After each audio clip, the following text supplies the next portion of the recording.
Today, let's cook from the book. And the recipe books, the cookbooks I have, two of my favorites are the Pampered Chef 29 Minutes to Dinner, Volume 1 and Volume 2.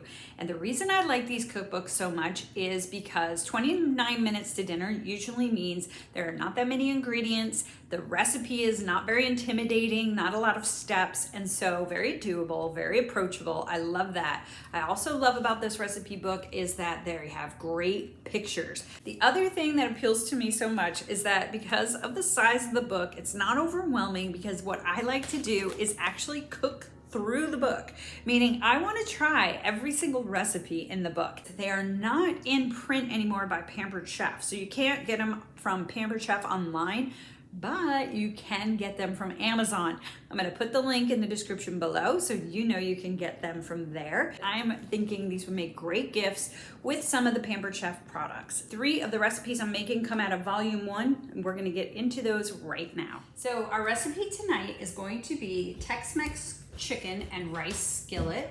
And these are the ingredients we're gonna need for this recipe. First of all, chicken thighs. This is boneless, skinless chicken thighs.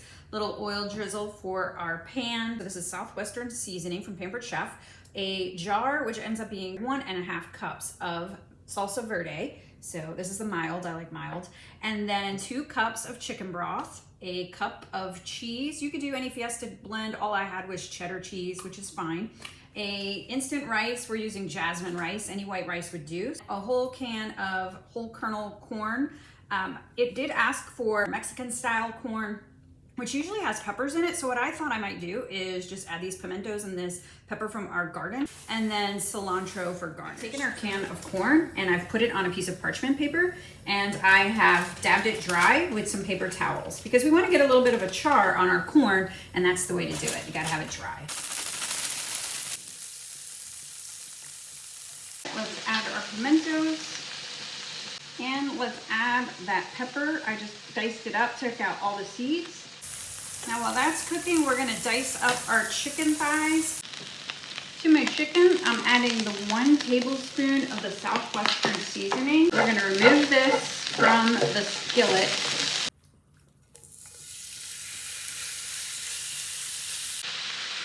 Adding a little more. It's going to take about 5 to 7 minutes cooking the chicken on both sides. This is all cooked. We're going to move it to a dish. Just another little drizzle of oil, just a little. And get our rice coated.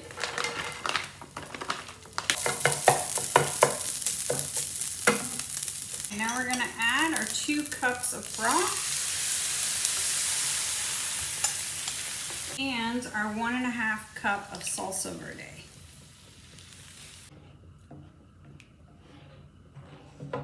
Trying to use up what we had, which was this 90-second rice, I realized the recipe actually wants it to be uncooked rice. So I'm not sure that all my liquid is gonna get absorbed by rice that's already cooked. So I may have to substitute, I may have to add some more like quinoa or something else in here to help absorb my liquid.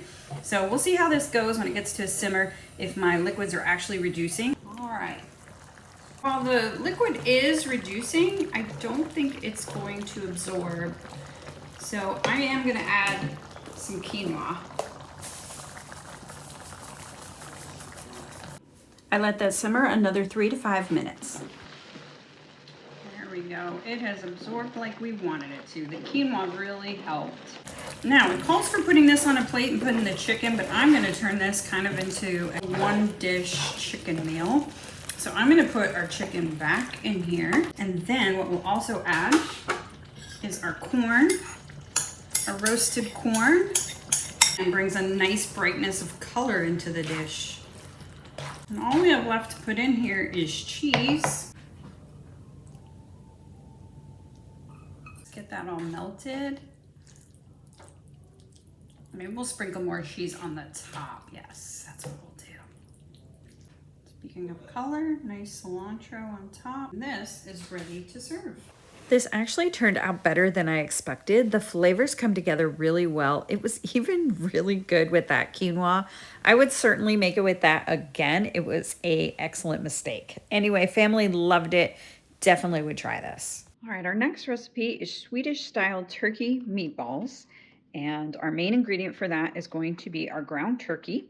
We are going to mix that up with some bread. I had some bread here. I'm letting it dry out. It's a whole grain, but any old bread would do just fine. I didn't have a can, but I did have some beef bouillon, so I made my own beef broth here, some heavy whipping cream, 3 tablespoons of flour to make the roux, along with 2 tablespoons of butter, some onion that's also going to go into the mixture, as well as these spices, some cinnamon and some ground cloves and nutmeg. Or you could do allspice, which I didn't have, so I'm trying to make my own. 1 egg, and I'm going to mix all that up, and then we're going to make these little meatballs and then create the gravy.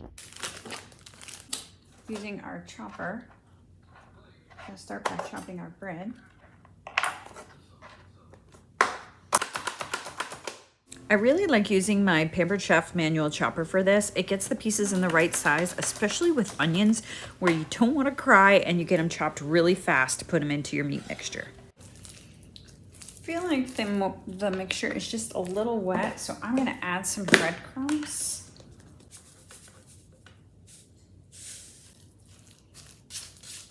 Gonna add just a little bit more. So probably about half a cup of breadcrumbs I added. Once again, you probably won't need this if your bread that you use is dry. That's perfect. I use my Pampered Chef medium scoop to get the meatballs in the perfect consistent size.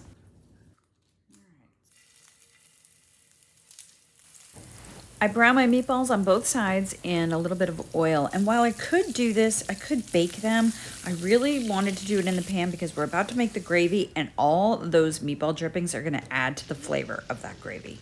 I remove all the meatballs from the pan and now I'm ready to make our gravy. It's 2 tablespoons of butter, get that completely melted, and then I'm gonna add my 3 tablespoons of flour and combine that until the flour is all cooked into the butter. My flour is cooked, so we're ready to add our beef broth and our cream, but we're gonna do this slowly.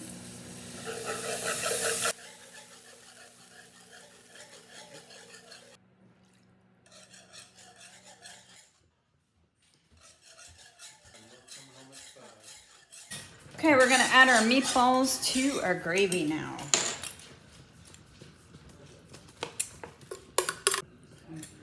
Oh my gosh, that looks good.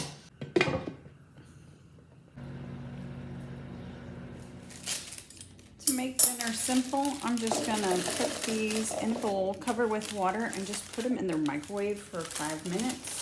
And dinner is served. It tasted as good as it looks. This came out so well. That gravy was the bomb. The flavor of the meatballs, I love the earthy tones from those spices. I would definitely make this again, and I highly recommend you make it as well.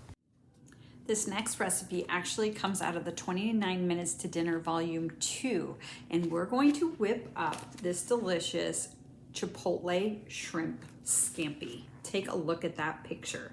This is gonna be so good. Let's do it. The recipe calls for 1 tablespoon of chipotle rub, which I did not have, but I have this raspberry chipotle spice blend that is a perfect substitute. And I just sprinkled that on top of my 1 pound of uncooked shrimp, peeled and deveined. Add 1 cup of white wine. I have the Chardonnay here. I've added it to my skillet. We're gonna get it up to a simmer and reduce it by half. Recipe calls for 6 tablespoons of butter.